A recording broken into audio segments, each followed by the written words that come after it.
Ang pag-ibig mo'y wagas at walang kapantay sa aming puso, sa aming buhay. Papurit pagsambay ialay. Bukas noon, ngayon, magpakailanman, walhatiin ka.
Hallelujah.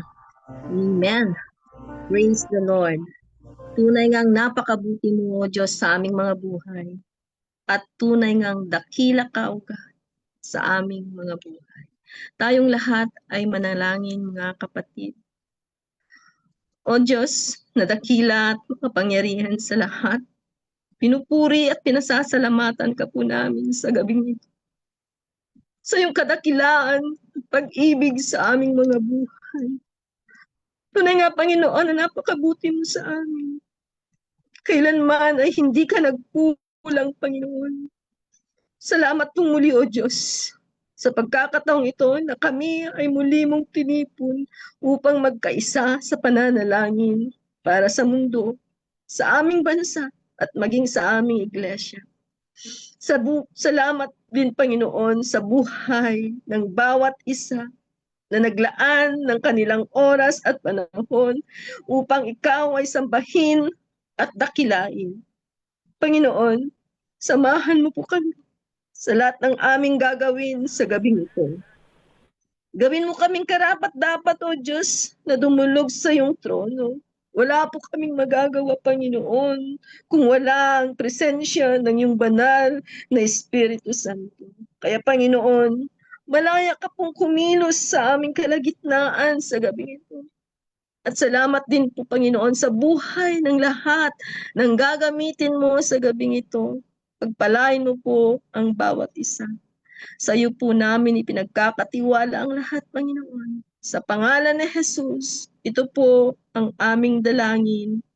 Amen. Hallelujah. Praise the Lord. Magandang gabi po sa ating lahat, mga kapatid. Praise God.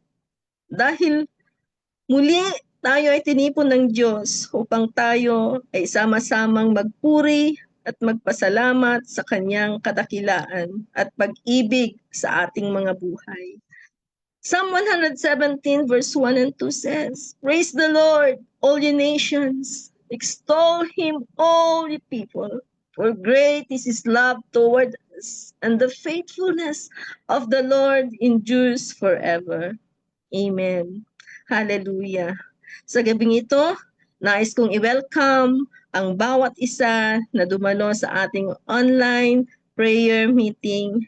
Lahat ng nasa Facebook Live, maraming salamat sa pagdalo at maging sa ating mga kapatid na nasa Zoom, welcome po. God bless us all. Sa gabing ito, ating ipagpatuloy ang ating pagbabasa sa libro ng Lucas. At aking tinatawagan si Bea Angela Mercado upang basahin sa atin ang Luke chapter 6.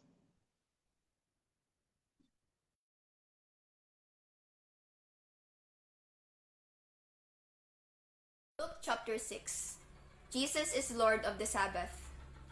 One Sabbath, Jesus was going through the grain fields, and his disciples began to pick some heads of grain, rub them in their hands, and eat the kernels. Some of the Pharisees asked, "Why are you doing what is unlawful on the Sabbath?" Jesus answered them, "Have you never read what David did when he and his companions were hungry? He entered the house of God, and taking the consecrated bread, he ate what is lawful only for priests to eat.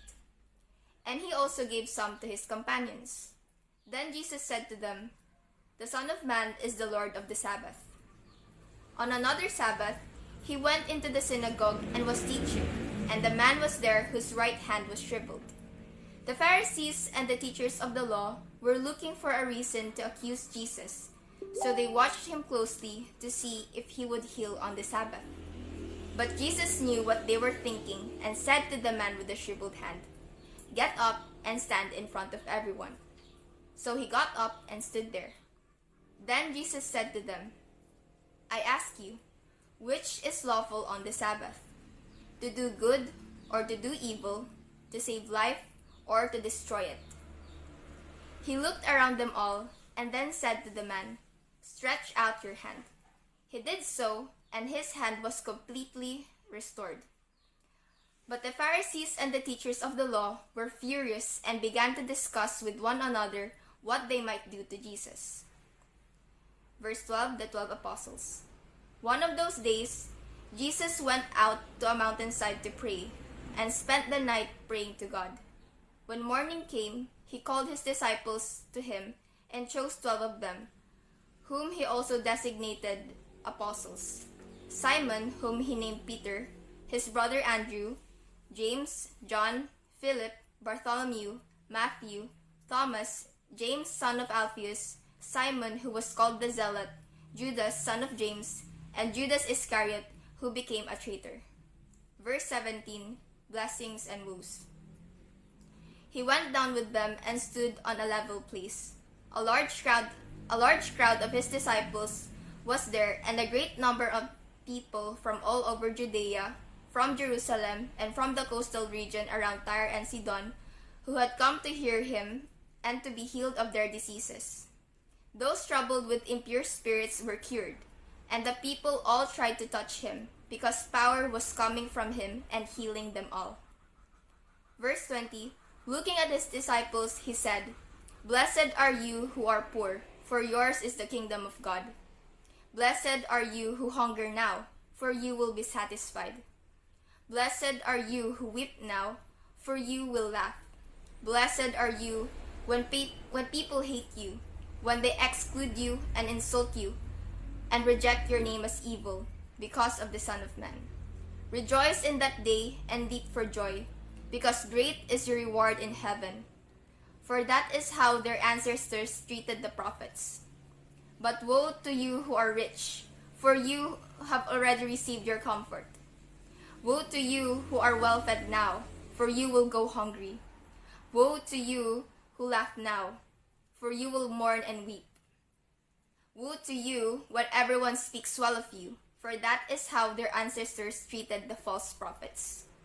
Verse 27, love for enemies. "But to you who are listening, I say, love your enemies, do good to those who hate you, bless those who curse you, pray for those who mistreat you. If someone slaps you on the cheek, turn them the other also. If someone takes your coat, do not withhold your shirt from them. Give to everyone who asks you, and if anyone takes what belongs to you, do not demand it back. Do to others as you would have them do to you. If you love those who love you, what credit is that to you? Even sinners love those who love them. And if you do good to those who are good to you, what credit is that to you? Even sinners do that. And if you lend to those from whom you expect repayment, what credit is that to you? Even sinners lend to sinners, expecting to be repaid in full. But love your enemies, do good to them, and lend to them without expecting to get anything back.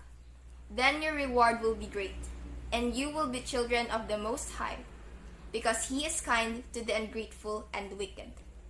Be merciful, just as your Father is merciful." Verse 37, judging others. "Do not judge, and you will not be judged. Do not condemn, and you will not be condemned. Forgive, and you will be forgiven. Give, and it will be given to you. A good measure, pressed down, shaken together, and running over, will be poured into your lap. For with the measure you use, it will be measured to you." He also told them this parable: "Can the blind lead the blind? Will they not both fall into a pit? The student is not above the teacher, but everyone who is fully trained will be like their teacher.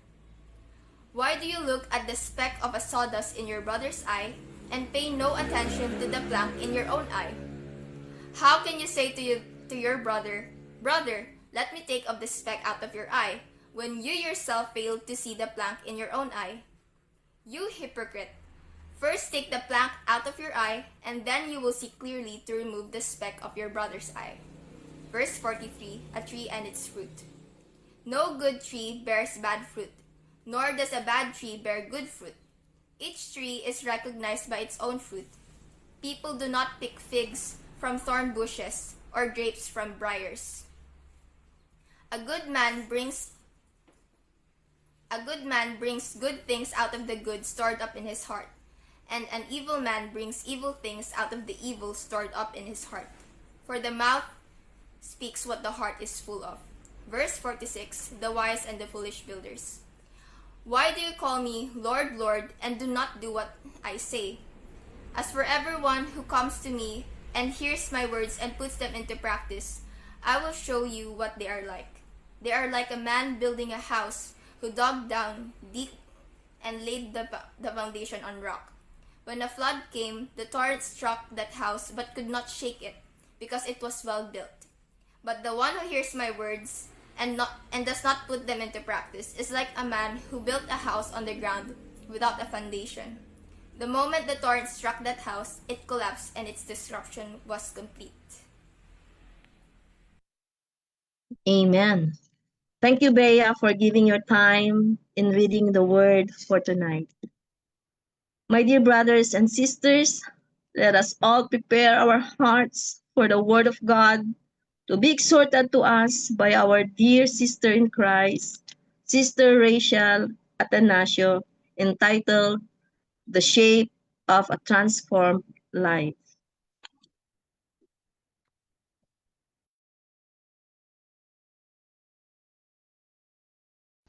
Good evening po sa inyong lahat. Muli ako po si Rachel Atanasio, and again, ako po ang naatasan na mag-lead ng exhortation ngayong gabi para po sa online prayer ministry. And tonight, ang anchor chapter po that we will be discussing or tackling is Luke chapter 6. So bago po tayo mag-umpisa, please allow me to say a quick prayer. Panginoon, maraming salamat po, Lord, sa pagkakataong ito. Muli, Lord God, binigyan mo po ako ng opportunity, Panginoon, upang ibigay ang sarili ko sa iyo, upang magamit mo, Lord God, para sa gawain ngayong gabi. Hinihingi ko, Panginoon, ang iyong presence dito po sa kinaroroonan ko at sa bawat tahanan, Lord God, ng mga nanunood at nakikinig ngayong gabi. Pinapasalamatan ka namin, Lord, sa iyong faithfulness, Father. And as we study your word tonight, I pray, Lord, that you protect us, you provide us with secure internet connection, Panginoon, nasaan man po ang bawat isa sa amin. And mangusap ka sa puso ng bawat isa sa amin, Lord God. May we leave this area tonight, Panginoon, na may panibagong revelation mula sa iyo. Gamitin mo ang oras na ito, Lord God, upang kami turuan. Gamitin mo ito upang mangusap sa aming mga puso at sa aming mga isipan. Maraming salamat, Lord, for this opportunity. Ang lahat ng ito, Panginoon, ay aming dinadalangin sa pangalan ni Jesus, ang iyong anak, ang aming Diyos at manunubos. Amen. Okay, so tonight it's going to be Luke chapter 6. And when I went over the chapter, nung inassign po sa akin to ni Tita Agnes, I realized na there are several stories and scenarios na nandito po sa Luke chapter 6. And so, while it is an exciting chapter to discuss, it could also be intimidating, lalo na po kung yung ganito na we'll be doing it online, we'll be doing the discussion online. And so, I parang kinondense ko po yung mga topics that were discussed under Luke 6. And so tonight, we're going to talk about 6 different lessons na maaari po nating makuha mula sa Luke chapter 6. Alright. So, ang pinaka mabigat o pinakamahalaga siguro na tanong na sinasagot ng Luke chapter 6, kung pagsasama-samahin po nating lahat yung mga lessons that Jesus taught His disciples and all the people who listened to Him as captured by the Apostle Luke, merong isang tanong na maaari nating itanong sa ating mga sarili ngayong gabi, and that we will try to answer through our discussions. And that big question is, if Jesus truly changes a person, what will that change look like? Kung talagang binabago tayo ni Jesus, ano ba ang itsura ng pagbabagong yon? O ano ba ang itsura ng isang tao na binago o binabago ng ating Panginoon?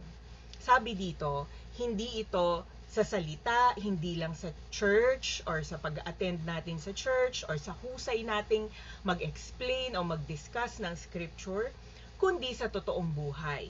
Yung araw-araw, yung nakikita ng mga tao at yung hindi nila nakikita na parte natin. Sa paraan ng ating pag-iisip, sa paraan ng ating pagsasalita, at sa pakikitungo sa iba. Yan ang sinasagot ng Luke chapter 6. Hindi nito tinatanong kung gaano ba tayo ka-religious, if we're going to use that term. Ipinapakita nito kung ano ang itsura ng isang transformed life o buhay na binago ng Panginoon. Habang dinadaanan natin ito, tanungin natin ang ating mga sarili. Ganito ba ako? Lesson number 1. A transformed life is no longer driven by legalism but by mercy. So, yan ang unang indication na ang buhay mo ay binago na ng Panginoon kapag hindi ka na o nabawasan na yung pagiging legalistic natin at mas nakafocus na tayo sa mercy o yung pakikipagkapwa-tao natin sa mga kasama natin sa buhay, sa mga kasama natin sa community, hindi ba? When we are willing to override traditions, mga nakaugalian, mga palagay natin tama, in order to reach out to other people. Ang example natin dito would be that scenario in verses 1 to 11 kung saan si Jesus and his disciples picked grain on a Sabbath day para meron silang makain.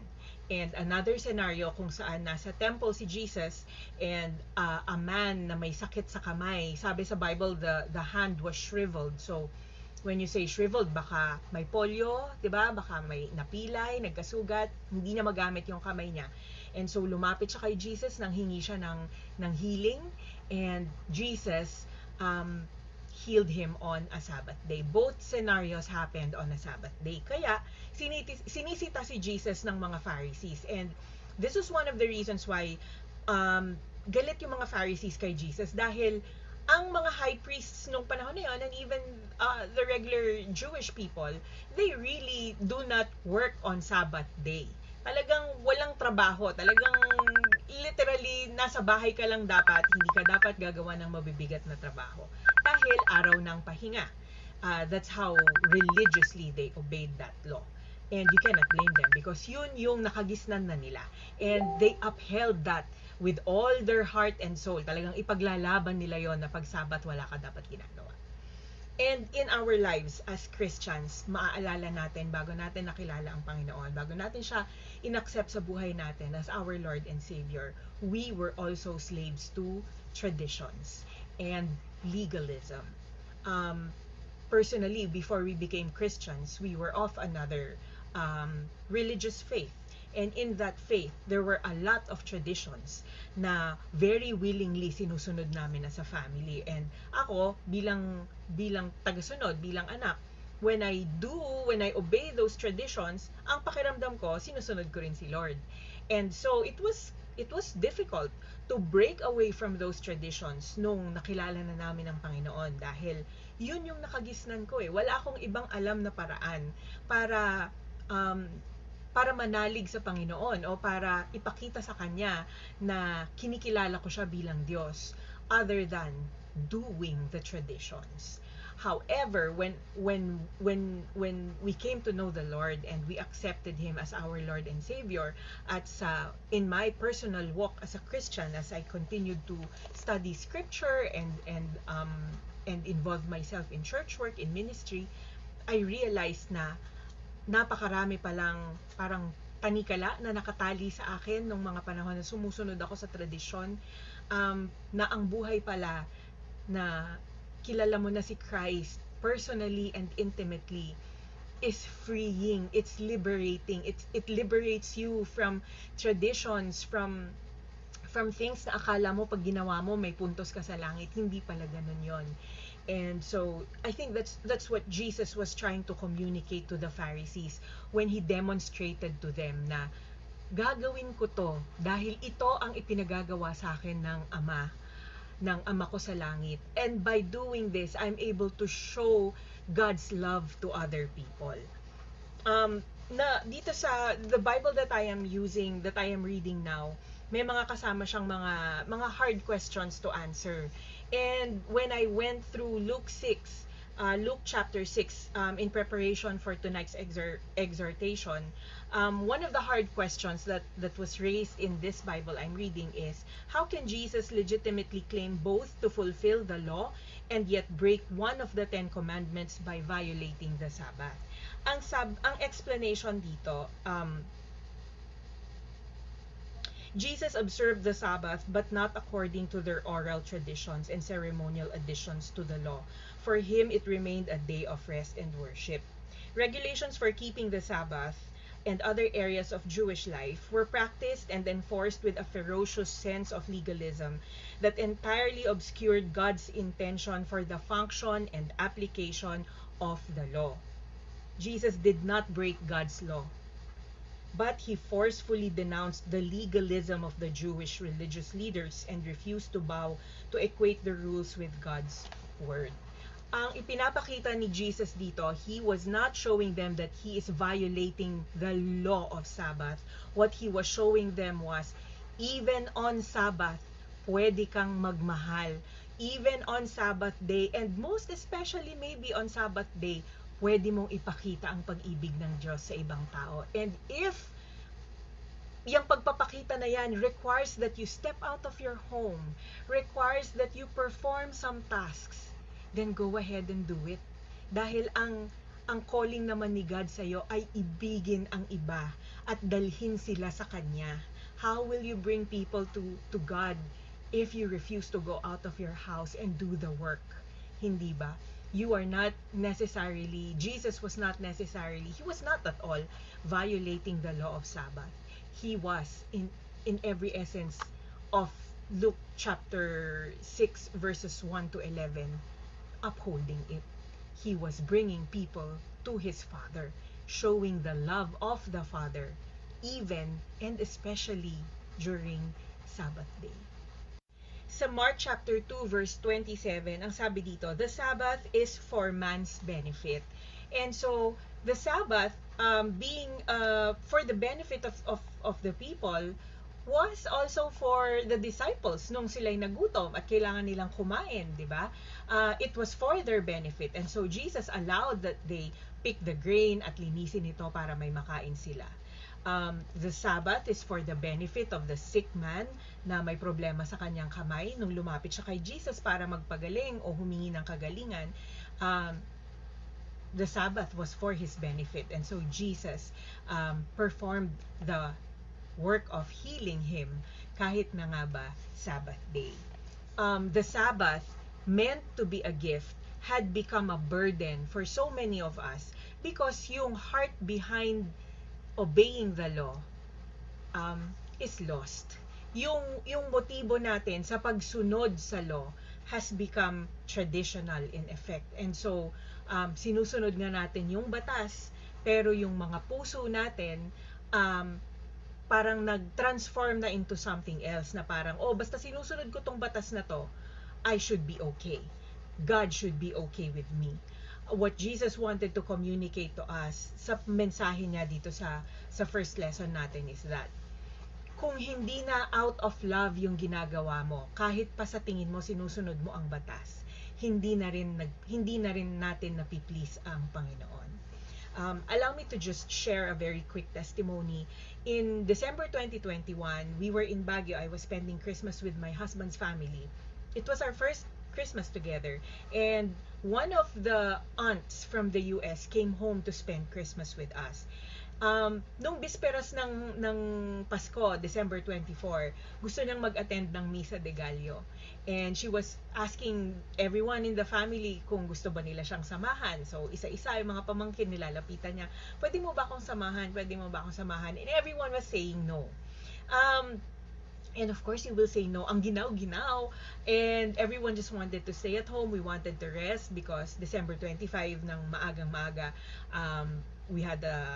we were preparing for a family breakfast. She even asked my husband, and my husband said, no, ayokong sumama sa'yo. And so finally, she asked me. She said, pwede mo ba akong samahan sa Misa de Gallo? And I said, okay tita, sasamahan kita. And so I went with her. And I attended the midnight mass with her. we attended it at the Don Bosco Church in Trancoville. Incidentally, doon ako nag-nursery, kinder, grade 1 and grade 2. That was where I received my first Holy Communion. We were Catholics then. While the mass was ongoing, I was praying. Pag kailangang kumanta, I would sing. When we sang the Lord's Prayer, I raised my hands, and in my heart, I was praising God. It was Christmas, and I was actually thankful for the opportunity to hear Mass ng unang oras ng December 25. After that, we went home, and she said, "Thank you for accompanying me." And then later on, she would realize I'm not even Catholic. I am born again Christian. And had I hardened my heart when she asked me, had I wanted to be proud and tell her na, "No, I can't go with you to your midnight mass because I'm not a Catholic." Masarap sabihin yun di ba? Na, "Ay, hindi po ako Katoliko. Hindi ako, bawal po sa religion namin yan." Masarap sabihin yun. But because of God's grace in my life, and because He would always remind me how I was before I met Him, before I knew Him as my Lord and my Savior, how tied I was to tradition and legalism. Pinalambot niya yung puso ko to the point where I would say yes to someone who needs someone to accompany them to do something. Hindi naman masama yung ipinagagawa niya sa akin. She just wanted me to accompany her. She's 70 plus years old. Gusto lang niya ng kasama para maka-attend siya ng mass na matagal na niyang hindi na-attend because sa Amerika siya nakatira. And I was the one who went with her. And so when she realized I wasn't even Catholic, she was very thankful. Imagine had I said no, how would I have represented my faith? How would I have represented Jesus, my Lord, if I refused to show grace and mercy and love to a person who needed it at that time? And so I guess that's what we are being taught dito sa first lesson natin. To not be legalistic, to have a heart that no longer follows strict man-made rules, but a heart that goes after the heart of Jesus. Sabi nila, di ba, what would Jesus do? If Jesus would say yes to something, and Jesus will always say yes to something that's good and glorifying to the Lord, then that's how all of us should also be responding, with mercy, with love, and not through the lens of legalism. Lesson number 2. A transformed life reflects the upside-down values of the kingdom. Ito na yung Jesus was preaching sa isang hill, and the preaching is what we would later on call as the Beatitudes. The Beatitudes is uncomfortable because it reverses what the world calls blessed. Iba yung interpretation ni Jesus ng blessedness dun sa interpretation natin bilang mga tao, di ba? Meron tayong tinatawag na #blessed, di ba? Kay Jesus, iba yung #blessed. Sa mundo kasi, blessed ka kapag komportable ang buhay mo, kapag successful ka, at kapag tanggap ka ng mga tao sa paligid mo. Pero ang sabi ni Jesus, blessed ka kapag alam mong kailangan mo ang Panginoon. Jesus was not glorifying poverty or sadness. He is revealing this truth. Your spiritual condition matters more than your outward conditions. Hindi ito tungkol sa paghihirap, tungkol ito sa kondisyon ng ating mga puso. A lot of people may seem blessed on the outside, base sa alam natin kung anong ibig sabihin ng blessedness. Pero ang tinitignan ng Panginoon or ang blessing ng Panginoon sa buhay ng bawat isa sa atin ay kung paano niyang binabago ang ating mga puso. And by changing the condition of our hearts, we begin to see blessedness from a different point of view. Ang transformed life, hindi nito hinahabol ang comfort, hindi nito hinahabol ang approval, hindi nito hinahabol ang abundance o ang applause. Instead, pinahahalagahan nito ang dependence kay God, ang humility, at eternal perspective. Hindi ibig sabihin nito na gusto ng Panginoon na mahirap ka lang dapat lagi or dapat seryoso ka lang lagi, hindi ka pwedeng masaya. Hindi yun ang ibig niyang sabihin. Ang ibig sabihin ng Panginoon dito is, this is how I see blessedness, or this is how I see blessings. And as I reveal myself to you, as you get to know me more deeply and more intimately, you should start seeing blessings from my point of view as well. Iba ang sukatan ng Panginoon ng blessing. Hindi ito sa dami ng meron tayo, kundi sa lalim ng relasyon natin sa Panginoon. And so, we could be going through difficult circumstances. We could have problems one after another. We might see na ang sitwasyon natin sa buhay parang hindi nagmabago, hindi nagmo-move. Samantalang yung mga this is very rampant, no, dahil sa social media, you see your friends from elementary, from high school, and then you see how they are progressing. You see yung mga iba't ibang bansa na napupuntahan nila, napapasyalan nila, tapos ikaw, pakiramdam mo, ba't ako, wala akong ganon, hindi ko magawa yung mga ganong bagay. It's not bad to feel that way, but what's more important really is, ano ba yung nagiging progress mo in terms of your relationship with the Lord? Ano ba yung nababago sa loob mo as you get to know Jesus on a more personal level? How are you before and how are you now? How has God shifted your attention from yourself to how you look at others? How has God changed yung puso mo compared to how your heart was many years ago? That's how Jesus measures blessedness. That's His message dito sa Beatitudes. The transformed life no longer chases what the world chases, katulad ng comfort, approval, abundance, or applause. Instead, it values dependence on God, humility, and eternal reward. You begin to measure blessings differently. So, as we close lesson 2, let me just leave you with this question na pwede nating tanungin sa ating mga sarili during our quiet time. Ano ba para sa akin ang ibig sabihin ng blessed? Pagka sinasabi yung word na blessed or blessing, ano ba yung pumapasok sa isip ko? Doon natin makikita kung ano talaga ang mahalaga sa atin. Let us also always remember na yung mga bagay na mahalaga sa atin, the things that we talk about, or the things that we keep in our hearts, yung mga pangarap natin, yung mga ambition natin, because all of us have those goals, hindi po ba? All of those things are also important to the Lord. Kung ano yung mahalaga sa'yo, mahalaga rin sa Panginoon yan. Pero tayo bilang mga Kristiyano, we should know that the Lord will provide, or the Lord will allow what He thinks is best for us at the moment. We may have aspirations now, we may have goals now na gusto na nating ma-achieve kasi pakiramdam natin na pag-iiwanan na tayo. But if we give these goals and these aspirations to the Lord, He will appoint the right time for us to receive these blessings. Hindi po ba? And sometimes dahil delayed, akala natin denied na. But we should always remember na ang timing ng Panginoon ay malayong malayo sa timing natin bilang mga tao. And we can show Him, or we exercise our faith in Him by learning how to humbly wait for the timing of the Lord. We should always be rest assured in our hearts na kung mahalaga sa akin to, mahalaga rin ito kay Jesus.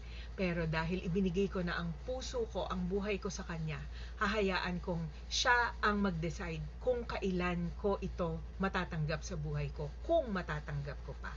And if He does not allow that in our lifetime, then for sure, merong ibang mas maganda at mas mahalagang ibibigay ang Panginoon sa atin kesa yung alam natin o yung nasa isip natin na gusto nating ma-achieve. So, that's for lesson 2. Lesson number 3. A transformed life loves beyond human instinct. This is for verses 27 to 36.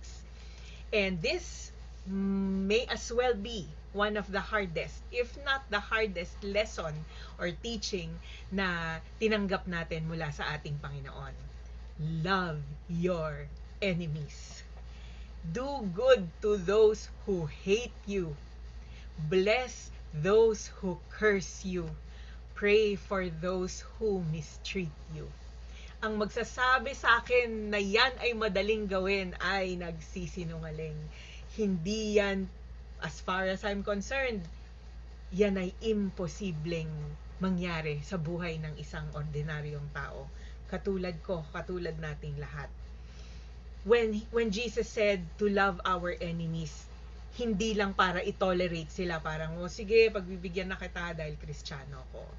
Hindi lang para i-ignore sila, oh sige, hindi na lang kita, ayaw na lang kitang makita para hindi na tayo mag-away, yung ganon. Ang utos ng Panginoon, ang itinuro niya sa atin, at ang example na ipinakita niya sa atin sa cross, ay ibigin ang ating mga kaaway. Gumawa ka ng mabuti sa mga taong ayaw sa'yo. I-bless mo yung nagko-curse sa'yo. Ipag-pray mo yung mga taong nananakit sa'yo. Hindi ito normal. Hindi ito kayang gawin ng sariling lakas lang natin. Hindi ito kaya ng puso natin. Ang puso natin ay nasanay na mahalin yung mga taong nagmamahal rin lang sa atin, hindi ba? Nasanay yung puso natin na maging mabuti dun lang sa mga taong mabuti sa atin o yung mga taong pwedeng magbalik sa atin ng kabutihan na ipinapakita natin sa kanila. Pagka nga nagbigay ka ng regalo, hindi ka lang masabihan ng thank you, sumasama loob mo, di ba? Pero paano pa yung sinasabi ni Lord na i-bless mo yung nagko-curse sa'yo, yung nagsasalita ng hindi maganda tungkol sa'yo. You give them blessings. Yun ang utos ng Panginoon. This is a supernatural teaching. This is not normal. This is not doable if we are being honest. Ang ganitong klaseng pagmamahal hindi nanggagaling sa personalidad ng tao because it cannot be done. Galing ito sa puso na binago ng ating Panginoon. Ang nag-iisa at natatanging nakapagpakita ng perfect love for enemies ay walang iba kundi ang ating Panginoon na si Jesus. Kaya nga kaya nating umibig dahil una niya tayong inibig, hindi ba? Kasi kapag naintindihan mo kung gaano kang kinaawaan at inibig ng Diyos, di ba sabi sa Romans, He loved us while we were His enemies. Hindi niya hinintay na makilala muna natin siya, hindi niya hinintay na ma-appreciate muna natin o maunawaan natin ng lubos kung ano yung ginawa niya sa krus. Bago siya pumayag na gawin yon, di ba? Ginawa na niya yon habang hindi natin nauunawaan kung ano yung ginagawa niya. That's why He said, Father, forgive them for they do not know what they are doing. But He did it already while we did not understand. And only because of that, are we able to do yung mahalin mo yung taong galit sa'yo, yung ipagpala mo yung taong nagko-curse sa'yo. Mas nagiging handa tayong magbigay ng awa sa iba kapag nauunawaan na natin or pagka naintindihan na natin kung ano yung ginawa ni Jesus para sa bawat isa sa atin. Hindi natin deserve yung ginawa niya. And hindi rin yun kayang gawin ng normal na tao, ng kahit na sino. But no one would be willing to do that. Hiyain ka sa harapan ng maraming tao, duraan ka. Sabi, a battalion of soldiers spat on him. A battalion of soldiers para sa isang Roman army is about 600 men. Imagine, 600 men, dinuduraan ka sa mukha. Hindi ka pa pinapalo, wala pang crown of thorns. Duraan ka pa lang. Itutuloy mo pa rin ba yung sakripisyong hinihingi mula sa'yo? Jesus endured all that. He walked to His death in Calvary simply because He loves us. Isang klase ng pag-ibig na wala sa atin makakapagpaliwanag. Hindi ko kayang ipaliwanag hanggang ngayon. Pero dahil ginawa niya, Dahil pinakita niya na kayang gawin, and he was 100% human when he was doing it, when he allowed all those things to be done to him. It's him telling us, kaya mo rin. Kaya mo kung ibibigay mo ang puso mo sa akin, at hahayaan mong baguhin ko yan. Kakayanin mo rin. Kakayanin mo rin ibigin yung mga taong hindi ka gusto. Kakayanin mong mahalin ang mga kaaway mo. Dahil sa buhay na ito, magkakaroon talaga tayo ng maraming kaaway. We will not be able to please everyone. But Jesus' response to us is to love the people who will not like us. And how do we do that? We look to the cross. We remember that He did it first. And He did it for us while we were yet sinners. That's lesson number 3. Lesson number 4. A transformed life is careful with judgment and honest about self. This is for verses 37 to 42. Sabi dito, do not judge, diba?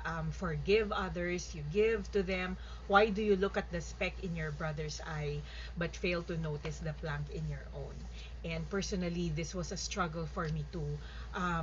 More so when I became a Christian and accepted Jesus in my life, because noong natututunan ko na kung ano ang tama at mali, noong nakakapagbasa na ako ng Bible, yung selfish and prideful part ng puso ko took over, so that when I see other people now and nakikita ko na yung mga kasalanan na kinocommit nila, I've become very judgmental. And lumabas yun hanggang sa pag-share ko ng gospel sa kanila.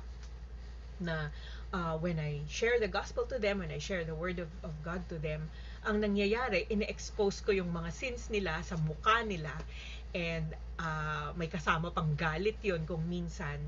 And so when we end the session, ang pakiramdam nila, they are so condemned. Ang pakiramdam nila, ang dumi-dumi nila, at ako ang linis-linis ko. So nag-fail yung mission, I keep failing yung mission na yun because I was so proud. And I was looking at them with judgmental eyes. And it would take time bago ko ma-realize na hindi ganon ang purpose ni God para sa akin. He saved me, and in that process I should have realized ano ba yung buhay na meron ako bago ko siya nakilala, bago ko siya tinanggap sa buhay ko bilang aking Diyos at tagapagligtas. Hindi ba makasalanan din ako? Hindi ba galing din ako sa mga gawaing hindi maganda? At dahil lang sa awa ng Panginoon, kaya ako nakakilala sa Kanya. At dahil sa kabutihan niya sa akin, kaya't unti-unting nababago yung puso ko. So, yung kabutihan na tinanggap ko mula kay Jesus, yung grace na tinanggap ko mula sa Kanya, should be the same grace that I extend to others who have yet to meet Christ.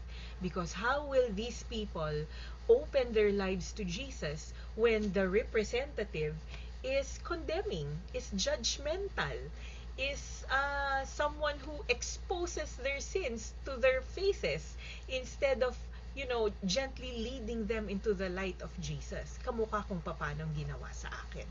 Paano ba natin malalaman na ang puso natin ay binago na ng Panginoon? Base dito sa lesson 4. A changed heart becomes slower to condemn. We see people not with condemning eyes, but with grace and mercy, the way Jesus saw us. A changed heart is quicker to forgive. Sabi, paano mo ba mapapatawad ang mga tao na gumagawa ng hindi maganda sa'yo? One of the lessons I learned in church was, you decide before they hurt you that you will already forgive them. It's a decision. Forgiving is a decision that you make. And so, you do not need to look, far. Who are the people who hurt us the most? The people in our families, the closest friends, yung mga taong pinagkakatiwalaan natin, yung mga taong inaasahan natin na hindi tayo sasaktan. They are the same people, we are the same people who hurt others the most. And so, Um, Ako personally, in my personal walk with Jesus, that's one of the lessons I learned from him, na you decide foremost that you will forgive, because that's how Jesus, that's what Jesus did for me. He decided to forgive me. He chose to forgive me even before I realized that I was sinful. And so that's what you should do to other people as well. That's the lesson for me. So with my husband, with my family, with my friends, especially in my marriage, I've seen a lot of marriages fall apart because of unforgiveness. And so on my part, when I got married, I already made the conscious decision that I will always forgive my husband. And I am only able to do that because of the lessons, because of how Jesus decided to forgive me too. So there. Humility replaces harshness, because when you understand how much mercy you've received, you become generous with mercy toward others. It's always looking back to Jesus and looking at the cross. The cross is such a powerful reminder of who we were before and where we are now, and how much more work we need to do. And in order to do that work that the Lord has placed in our hearts, we need to always remember to choose to forgive others. Because hindi mauubos ang mga taong makakasakit sa ating damdamin, intentionally or not. We hold the decision in our hands to either hold on to that hatred or decide to forgive them right away. So, our prayer tonight is that we would always choose to forgive. And how do we do that? By looking at the cross of Jesus, the symbol, most powerful symbol of forgiveness and redemption. Lesson number 5, a transformed life produces visible fruit. This is for verses 43 to 45. Sa Tagalog, ang parang translation nito ay lalabas at lalabas ang totoo. Okay? So, sabi ni Jesus, ang magandang puno magbubunga ng maganda. Ang hindi maganda, hindi rin magbubunga ng maganda. Papaano ba natin ito ma-i-interpret? No? Simple lang. Kung ano ang nasa loob natin, lalabas at lalabas yan. Saan? Sa pamamagitan ng ating mga salita, sa tono ng ating pananalita, sa reactions natin, especially yung unguarded reactions, at sa mga habits natin, and especially the ones that we do when no one else can see us. Hindi pinipilit ang good fruit. You don't force a good fruit, 'di ba? Ano ba yung forcing a good fruit? Yun yung tinatawag nating hinog sa pilit, 'di ba? O yung kinalburo na sinasabi. And you know that right away, right? Pagka bumili ka ng mangga, alam mo kaagad kung hinog sa pilit 'yon or hinog sa puno. Ang hinahanap ng Panginoon, yung hinog sa puno. We do not force a good fruit. We cultivate a good heart. A changed life o ang buhay na binago ni Jesus will eventually show in our words, in our tone, katulad ng sabi natin kanina, sa ating pagsagot, sa ating responses, and in our daily choices. Because transformation inside cannot remain hidden outside. Again, this was a struggle for me. Sa mga nakakakilala sa akin personally, they would attest that I was, probably still am, a rude person. I lose my temper very easily. And wala akong napakaikli ng pasensya ko sa ibang tao, lalo na sa mga taong alam kong hindi ako papatulan. Jesus dealt with that for a very long time. It was a struggle na napakahirap kung inalis sa aking sistema. Not until I needed someone to be kind to me, not until I needed someone to speak gently to me, did I realize na napaka-harsh kong tao. Patuloy pa rin ang work ni Jesus sa puso ko dun sa area na yon. But praise God, ang sabi ng asawa ko sa akin, alam mo, over time nabawasan yung pagiging masungit mo. Hindi ka na malakas magsalita ngayon, hindi ka na madaling mainis ngayon, sabi niya. Sabi niya nung una, natatakot siya sa akin, especially when we're out in public, pagka meron akong kausap, tapos nararamdaman niya na medyo nadi-disappoint na ako doon sa kausap ko, kinakabahan na daw siya kasi baka daw magwala ako. Because yes, I confess that maraming beses nang nangyari sa akin yon. Napakaraming tao kong nasaktan dahil sa masama kong ugali. And not until I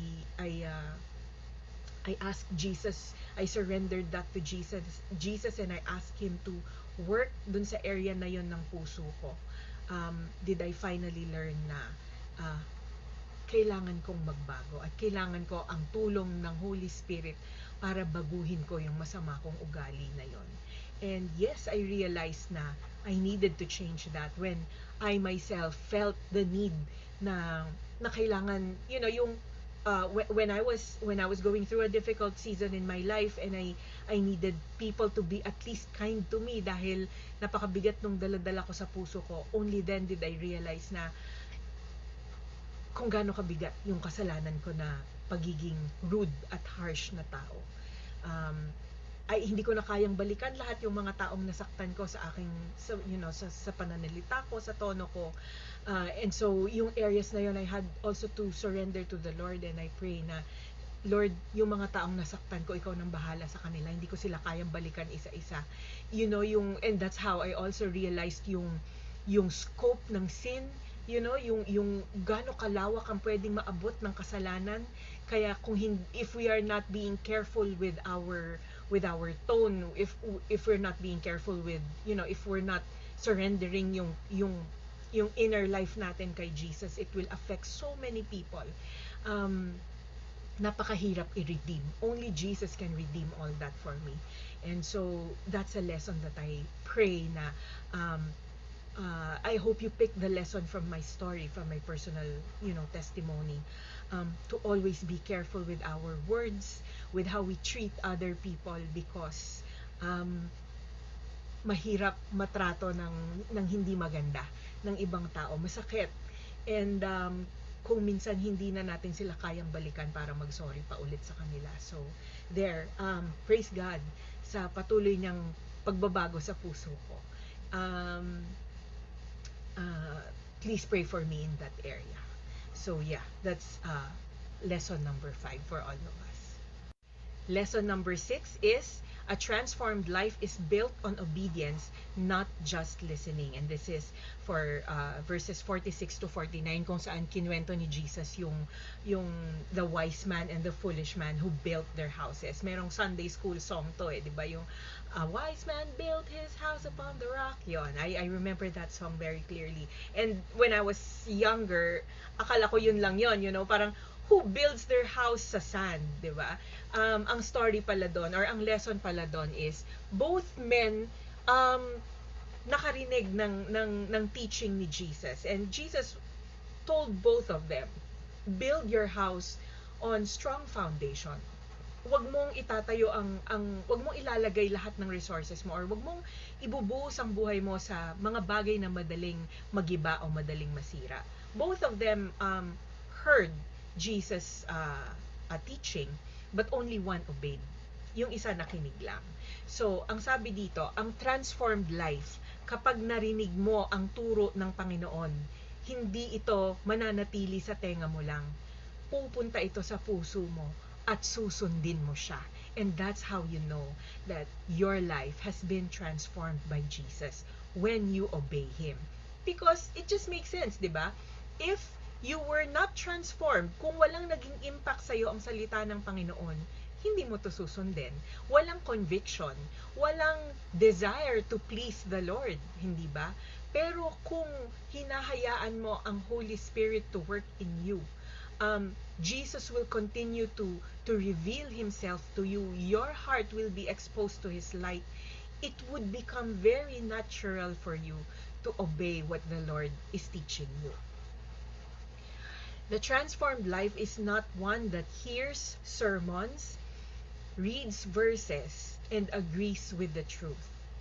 Ang transformed life is the one that acts on what Jesus says. Because obedience is what turns teaching into foundation. We can attend every Sunday. We can read our Bibles even. We can attend all conferences and seminars. But if we do not allow Jesus to change our hearts, we are just going through the motion. We are just being legalistic. Ang buhay na binago ng Panginoon, ang puso na binago ng Panginoon, malalaman natin kapag ito ay sumusunod na sa kagustuhan ni Lord. Because it is our obedience that turns the lessons of Jesus into life foundations that we would stand upon. Ano ba ang itsura ng isang tao na binago na ng Panginoon ang kanyang buhay? There's mercy over legalism. There's values. It values what heaven values. It loves beyond instinct. It judges less and forgives more. Our inner life produces visible fruit, and we obey the word of our Lord. Luke 6 does not ask, how religious are you? It does not ask, how much do you know? It does not ask, how often do you attend church? But it asks, has your heart changed? Do you love differently now? Do you see people differently now? Do you respond differently to people and to the Lord when He calls you to do something? Do you obey Jesus even when it is difficult? These are questions that we could ask ourselves later tonight. Because when Jesus truly changes a person, it becomes visible. Hindi mo maitatago ang buhay na binago ng Panginoon. Not in dramatic displays, but in daily mercy, in quiet obedience, in humble love, and steady faithfulness. The shape of our lives reveal the shape of our hearts. Amen. Hallelujah. Praise the Lord for that message you've shared tonight, Sister Rachel. Through the shape of a transformed life is a heart changed by God, producing love, mercy, forgiving, and obedient living. Hallelujah. My brothers and sisters, let us now proceed to our intercessory prayer time. And may I encourage everyone to devote yourselves in prayer, and let us all participate and focus in praying for the prayer points that is being flashed in the monitor. And as we come in the holy presence of God, let us humble ourselves under God's mighty hand, that He may lift us up in due time. For God opposes the proud, but gives grace to the humble. 1 Peter chapter 5, verse 5b. Let us cast all our petitions, our prayer requests to God tonight, and let us intercede and stand in the gap for the world, our nation, and our church. Let us pray for the world. 1 Timothy chapter 2, verse 1 and 2. I urge then first of all, the petitions, prayers, intercessions, and thanksgiving be made for all people, for kings, and all those in authority, that we may live peaceful and quiet lives. Let us pray for the divine intervention in global markets. Hallelujah, Jesus. Heavenly Father, we come before you acknowledging that you are sovereign over all nations, economies, and systems of the world. Nothing, O God, is beyond your power and wisdom. In this time, of God, of rising costs of energy and basic goods, we ask for your divine intervention. Lord, bring stability to the global economy. It is, O God, the burden of high prices that weigh heavily on the most vulnerable, the poor, the workers, the farmers, and the struggling families. Provide, O God, for their daily needs and make a way, Lord, when there seems to be no way. Lord, we pray that grant wisdom, discernment, O Lord God, and courage to economic leaders and decision makers as they navigate, O God, the fallout of the naval blockade. Lead them, O God, to pursue peaceful solutions, wise strategies, O God, and actions that protect lives, O God, and livelihoods. We also, O God, ask for your protection over international trade routes, O God. Keep them safe, O God, from harm. Hallelujah. And safeguard those who work at sea, O God, and in transport. And ensure, O Lord God, the steady flow of essential goods to every nation. Lord, may your peace, O Lord God, reign over every nation. In Jesus' name. Hallelujah. Let us pray, O God. Let us pray for a spirit of reconciliation in leadership. Hallelujah, Lord. Oh, hallelujah, hallelujah. Heavenly Father, we come before you asking, oh God, that you move in the hearts of leaders across nations. You are the God of peace, oh God, and the one who rules over all nations. We lift up, oh God, the leaders of the United States, Iran, oh God, and the mediating nations such as Pakistan, oh God, into your hands. Lord, touch their hearts with humility and wisdom. Remove pride, oh God, anger and distrust, and replace them, oh God, with understanding, patience, and sincere desire for peace. In moments, oh God, of tension and difficult negotiation, Lord, guide their words, oh God, and decisions so that they lead toward reconciliation and not further conflict.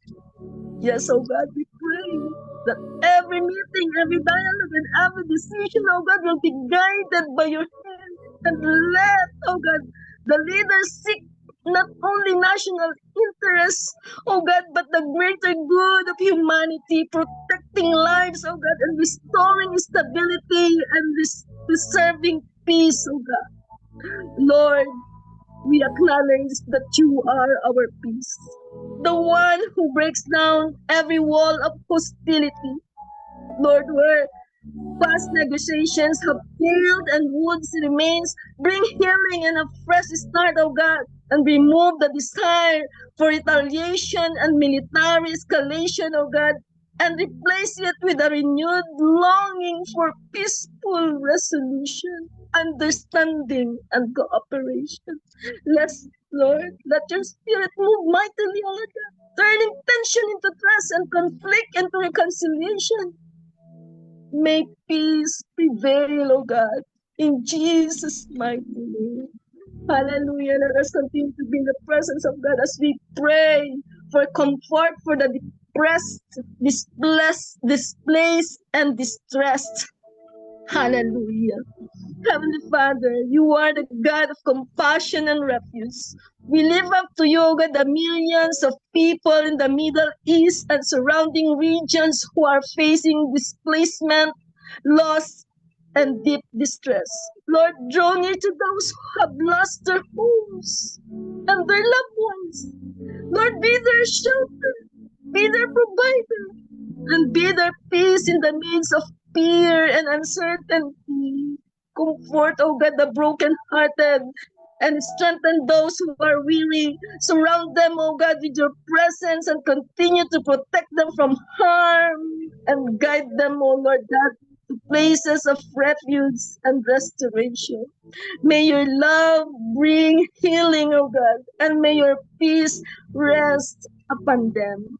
Lord, we ask also for the safe passage of humanitarian aid, Lord, food, water, medicine, and support, reaching every person who is suffering, Lord.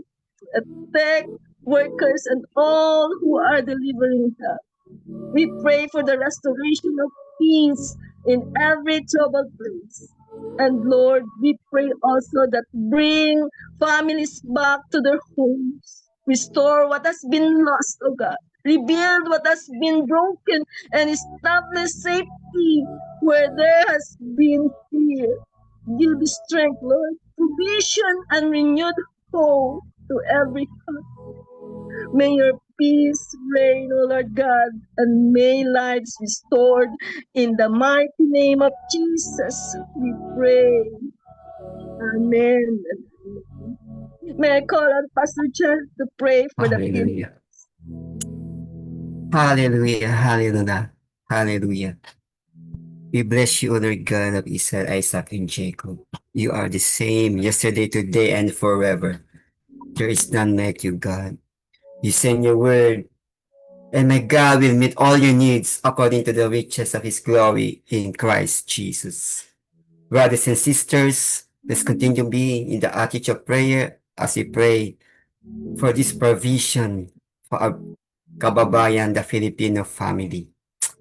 We pray, kakabsat, for the daily bread, lahat ng kanilang kinakain sa hapagkainan, lahat ng mga households, especially the minimum wage earners, the farmers and the transport workers are now struggling with the increase in diesel costs, and lahat po ay tumataas, pati ang pamasahe. Father, we pray and honor you. We praise you and honor you, God, sa mga ginagawa mo sa economy ng bansang ito, Lord God. We pray na masustain po ng bawat pamilya, masustain ng bawat household ang itong crisis na aming tinatamasa. Tulungan mo po ang ama, ang mga ina, ang mga anak na sila po ay sama-sama manalangin to cope with this situation na aming hinaharap. Father, increase their income, Father God. We pray for employment, Father. We pray for open doors. We pray, Lord God, for divine provision to meet the rising prices of these basic goods and commodities. We pray for successful distribution of government ng mga LGU sa mga barangay. Apo, gamitin mo ang mga department heads na ito, ang DSWD at anumang bang platform, Panginoon, ng gobyerno, mag-distribute ng mga ayuda at sa lahat po ng kinakailangang barangay na marang pagkain at mga pangustos nila sa araw-araw na buwan. In this day, Lord God, we need your presence, we need your provision without delay, Father. Thank you, God, sa mga taong nandoon para mag-respond, tumulong, umaruga, pumunta sa mga situation areas, Panginoon. Thank you, God, for they are so risking their lives sa mga front lines na nandoon, mga men and women, Panginoon. Salamat, Lord God, we continue, mga kababayan, mga brothers and sisters, let's pray for wisdom for all the national economic leaders sa ating bansa. We pray for God-given wisdom as they continue to manage this crisis and navigate the national energy emergency measures. Tulungan mo po sila, Panginoon, lahat ng mga nandito sa liderato sa gobyerno, headed by a President, Father God, bendisyon ng isuna, Lord God, lahat ng mga strategies at ng mga planning, lahat ng undertakings, Panginoon, subaybay po namin sila, Panginoon. Salamat, Panginoon, sa inyong ginagawa sa gabinete. Lord God, we pray in honor of, and we continue to these decision-making bodies, Lord God, na kayo po ang manguna, kayo po ang mag-provide sa kanila. From the suspending fewer excise taxes to securing new energy partnership sa mga private and corporate people like that. We continue to pray effective, transparent, and focused common good sa bawat isa, sa mga welfare ng bawat Pilipino nangangailangan, sa mga driver, sa mga computers, sa everyday life, sa city and sa province, Lord God.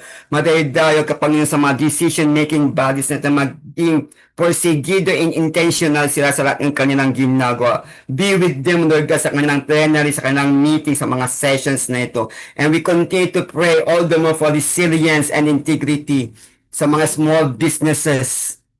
Hallelujah. We pray for the micro entrepreneurs and micro, small and medium enterprises, the MSMEs, who are the backbone of the local economy. Tulungan mo po sila, Panginoon, to cope up at sa lumago ang kanilang business, ang kanilang entrepreneur, micro-entrepreneur like that. Madaydaw ka pang sa lahat po ng ways and means. And we pray for that they could be overwhelmed, that they could not be affected by this rising of the production logistic cost, but we continue to pray for ways and means and other things for the export and import sa lahat po ng yung ginagawa, Lord, sa bansang Pilipinas, sa mga commodities, sa mga prices na ito being regulated by DTI and other parts of the government, Father. We continue to pray for the spirit of integrity, hallelujah, in the marketplace.